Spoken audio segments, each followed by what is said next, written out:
एक बार एक महान संत मेकड़ दादा કંઈ કામથી બહાર જતા હતા। એમણે ચૂલા પર ખીચડી મૂકી હતી।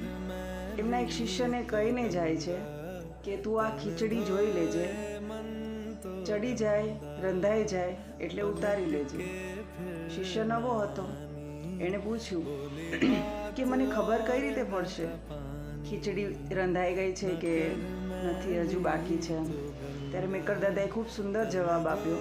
તેઓએ કીધું કે જબ લગ ડીબી ઉફળે તબ લગ સીજી નહીં, સીજી તબ ही જાનીએ જબ નાચત કૂદત નહીં।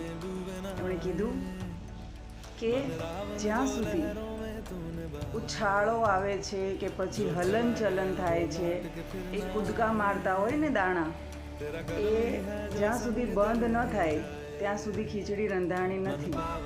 અને જ્યારે બધું શાંત થઈ જાય, એકદમ આમ સ્થિર થઈ જાય, ત્યારે તું સમજી જાજે કે ખીચડી રંધાઈ ગઈ છે। અને હા, ખરેખર આ વાત ખીચડી માટે નહોતી।